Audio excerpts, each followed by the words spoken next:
And today we're talking about persona maxing, okay? Characterology work, character dynamics, character-based yoga, okay?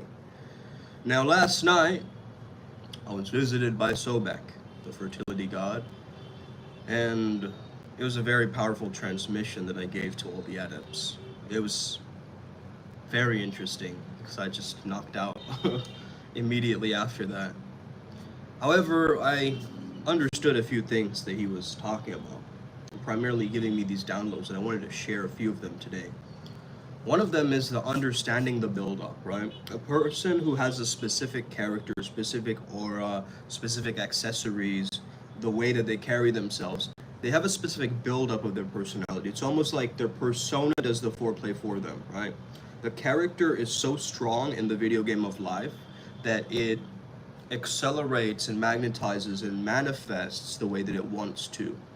The issue with a lot of manifestation is that we get desperate about the manifestation. We think that we need it in order to survive. We think about it from the place of our insecurities or fears rather than a place where we already have it, right? We can already access it. So, welcome. So basically, if you are always constantly in groupthink, you're never going to access that freedom of expression, right? Now, I tell myself, like, what if I was just in a living room with my homies, right? And I was just talking to them. Like, how would I speak? How would I resonate? What kind of things would I talk about, you know? And bringing that same quality to if I'm presenting on stage, right? Or performing or doing public speaking. A lot of people, they look at public speaking like, hello, and welcome to my presentation. Today, we're going to, okay, we already know that that's boring, man. We already have this kind of pre-worked order or some kind of a structure. Like a lot of people listen to information thinking that this is what I already know, and then they block off the new knowledge that might stack with that previous information, right? So the know-it-alls actually start to suffer on this journey rather than the students of life who are more enriching and looking towards expanding, right?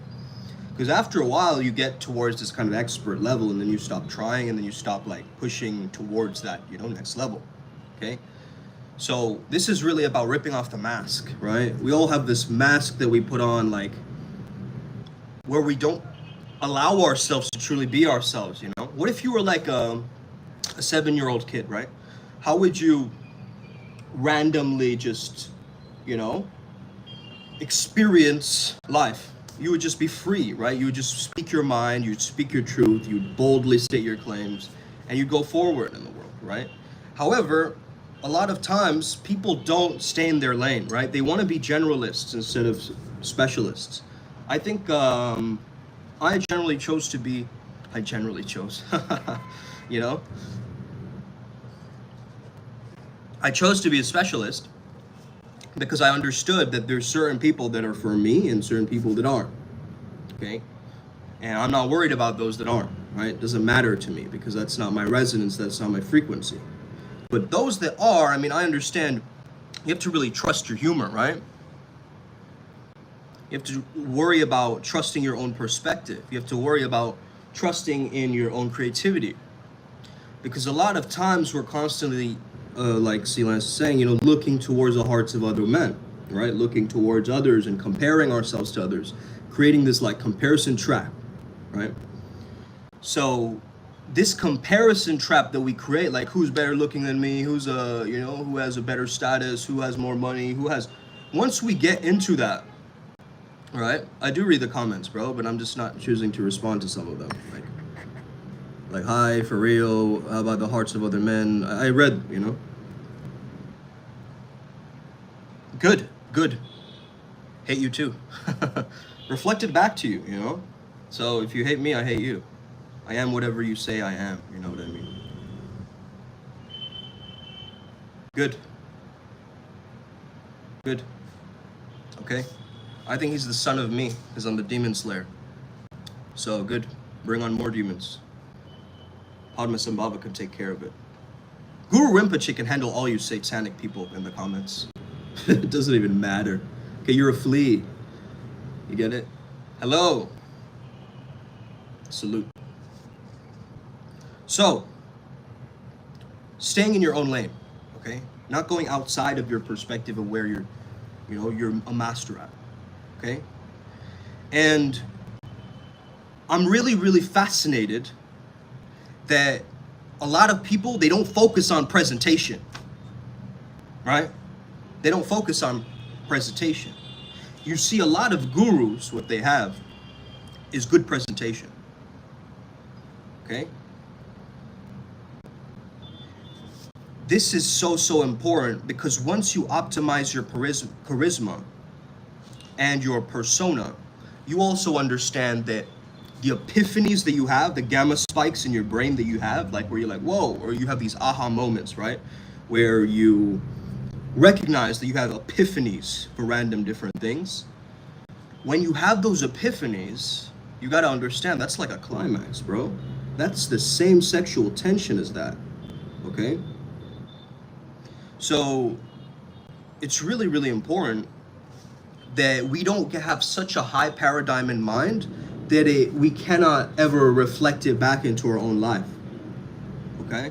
We have to understand that the paradigm seeps through and we soak it into our waking life, our waking reality, okay? I watch One Piece, yeah. Charismatic Welfare Association.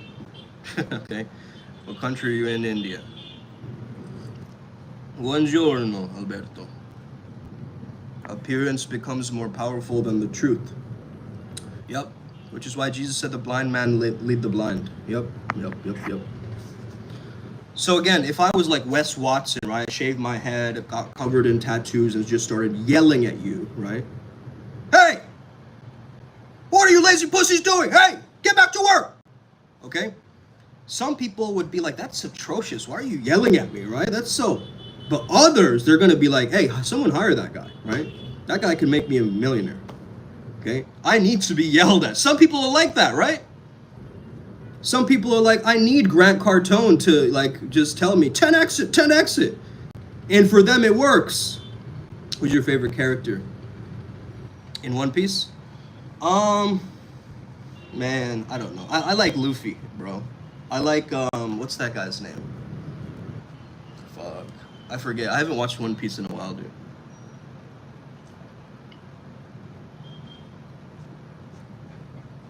So, as we're tapping into this, you got to understand, who would I be if I was a kid, right? If I was just free and if I was a kid and I'm just flowing, right? I'm just in my own zone, you know? I'm in my own zone and I'm just flowing with the waves.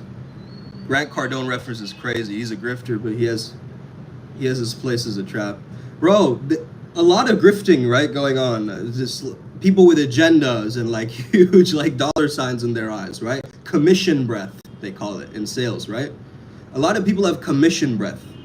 They want the money. Okay? I'm a mad. Oh, you bet I am. Okay? Who wants to be normal in this? Man, imagine being normal in this simulation. Sheesh. Sheesh. You have patience, brother. Thank you. I try.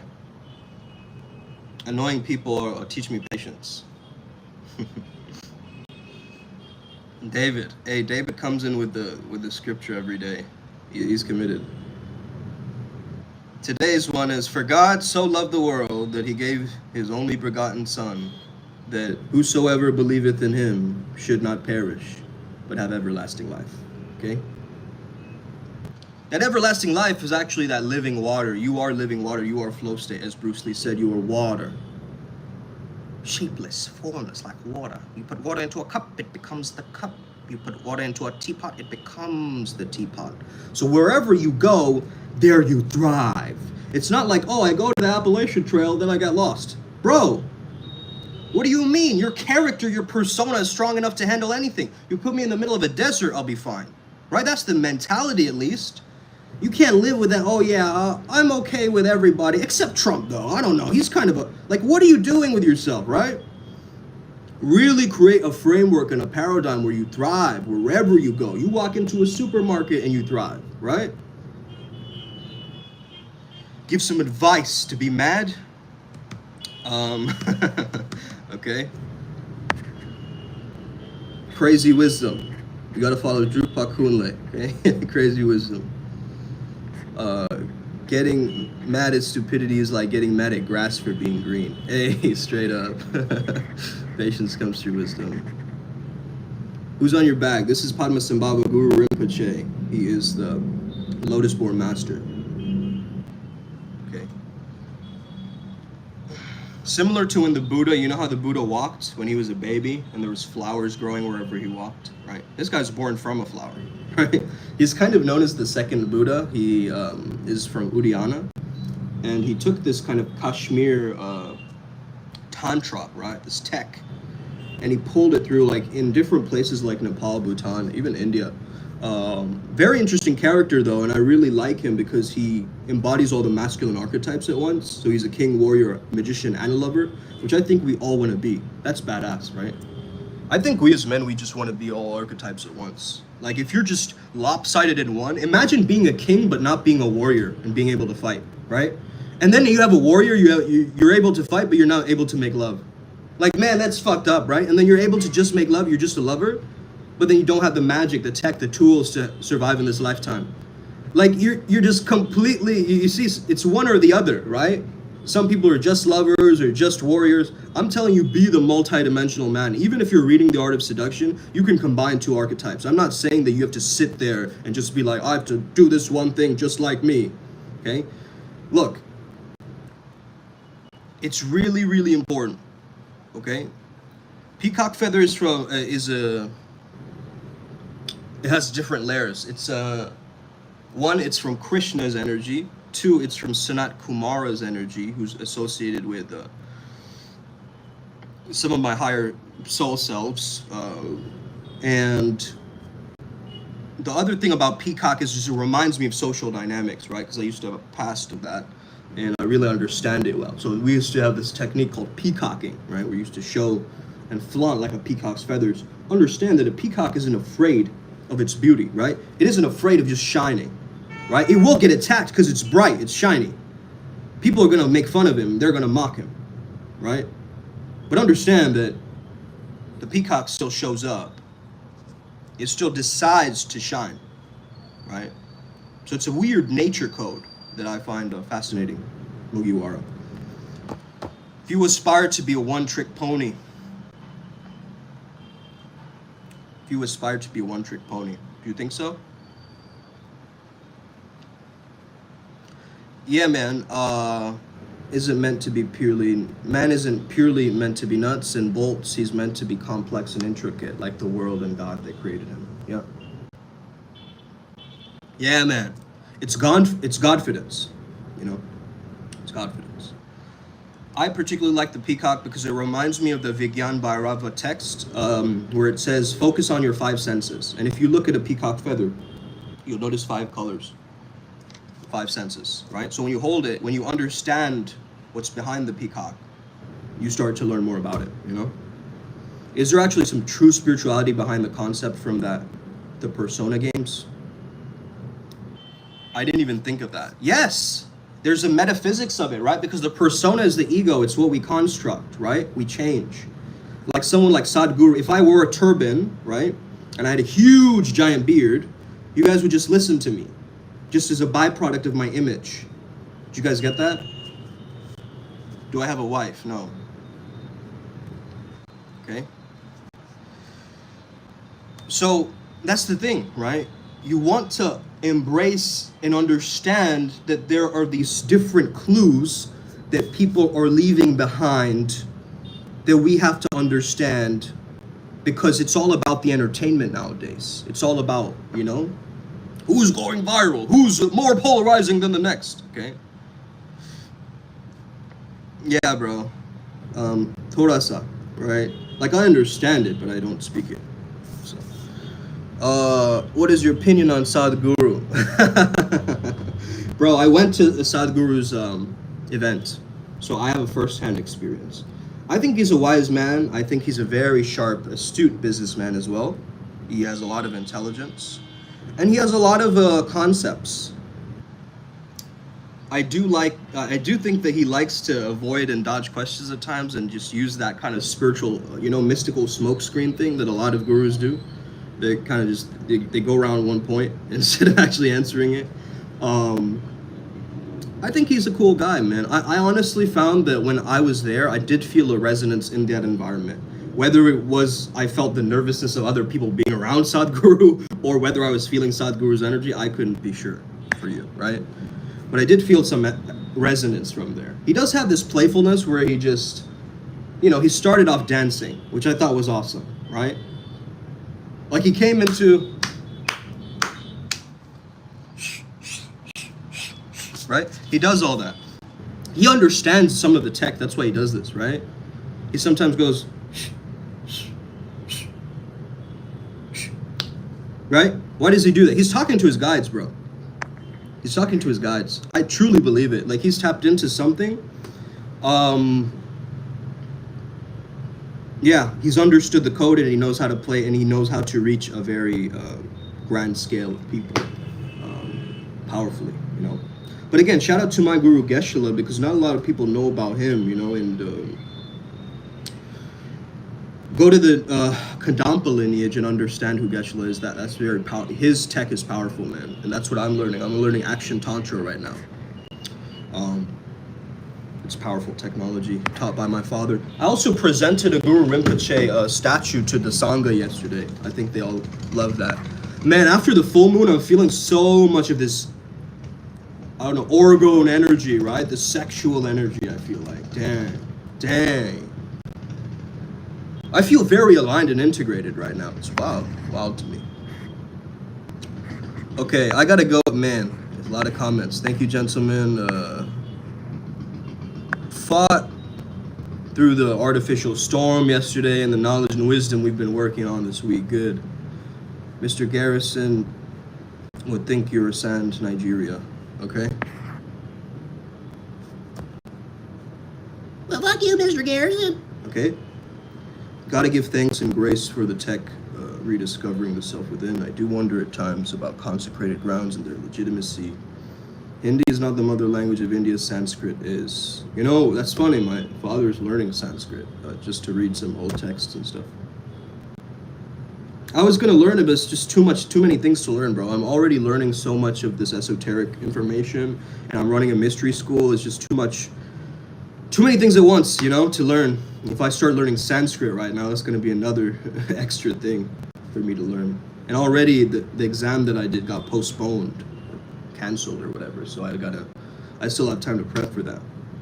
But yeah, India, good looking, brother. The energy exudes. Gyan Mudra, love it. Have a good day. You too. Hey, when the body aligns with the journey within, I woke up 10 minutes ago, still caught the live. Good. You tapped in to the right stream.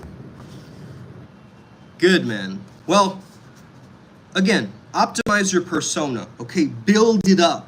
Your persona, the character, the clothes, the archetype, the energy, everything matters, right? Ultimately, because you're leaving resonances. When you walk into a place, right, and you just feel weird, right? Or you feel great. What is that from? I truly believe there's a scientific reasoning for that. I believe it's chemical signaling, right? Someone leaves an eyelash or dead skin or, some sweat in that environment, and then we get a sense of that. And we immediately tap into the resonance of that. Now, some people are that hypersensitive. I truly believe it.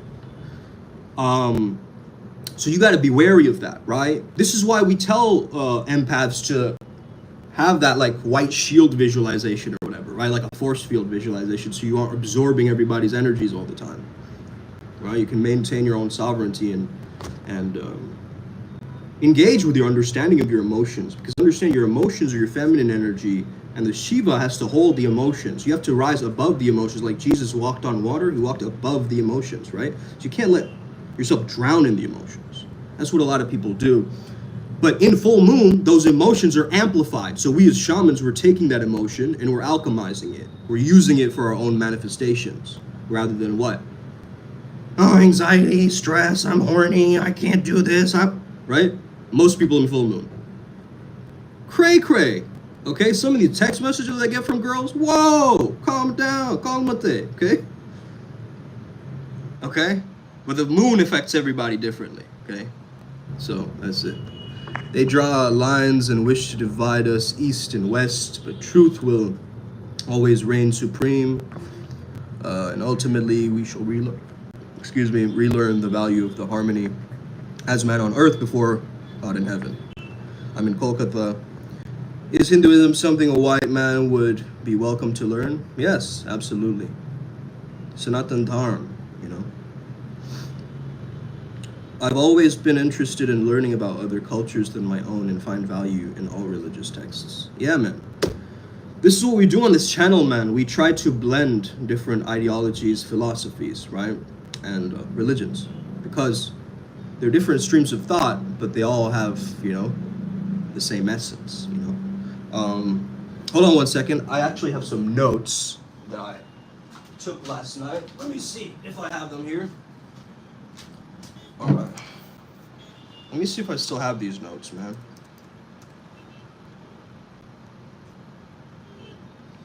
Oh, yeah, I have the notes. You guys are lucky, okay? This is going to be great. This is how we're going to end. Yeah, bro. Don't fall for me. I'm fake. Exactly, bro.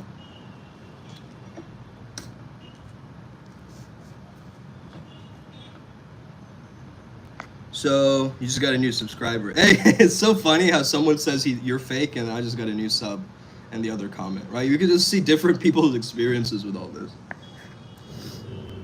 Who am I and what am I doing? I'm living life, girl. What are you doing, right?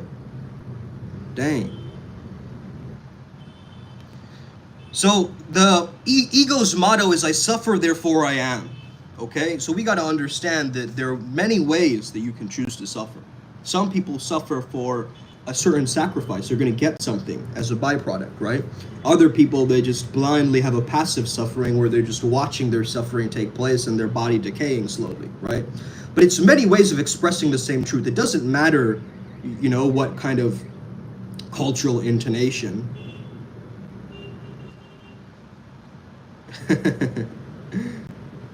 Bro's saying that's AI, Makara. You're right. Yeah, I'm AI. Exactly.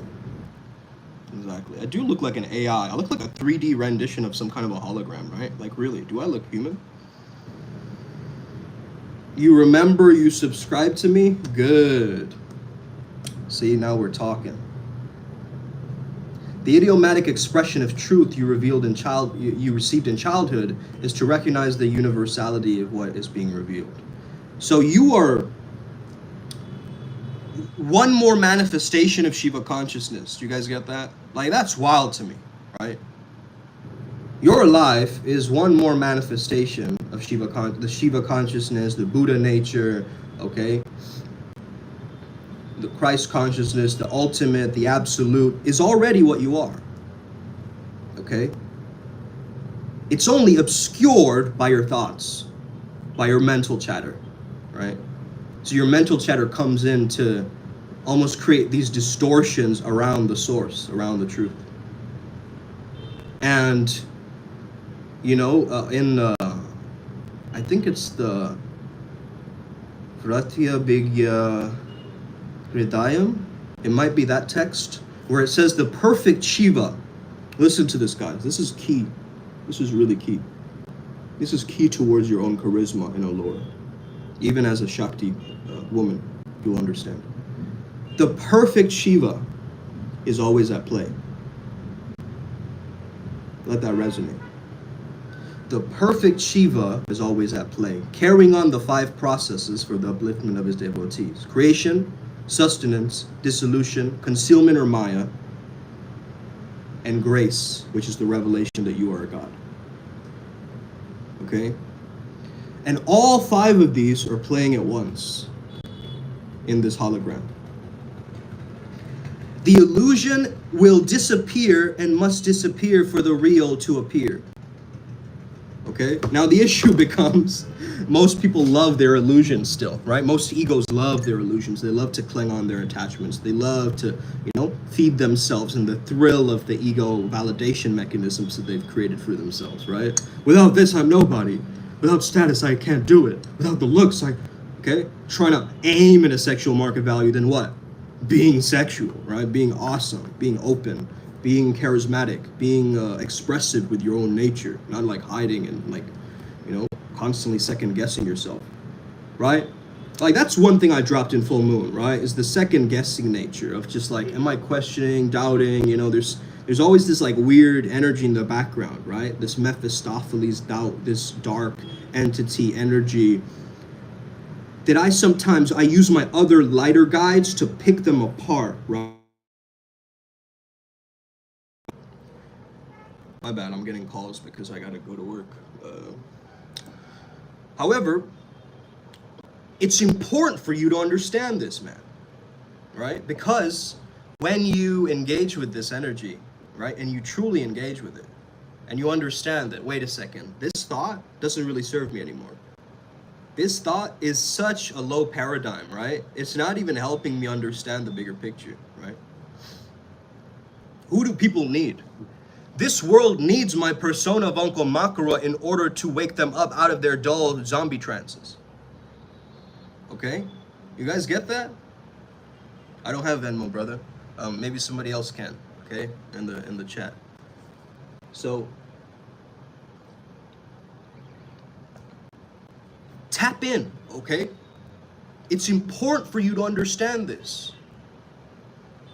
If you know where you're coming from, who you are, you've optimized your persona. This is exactly who I am. This is my psychological framework.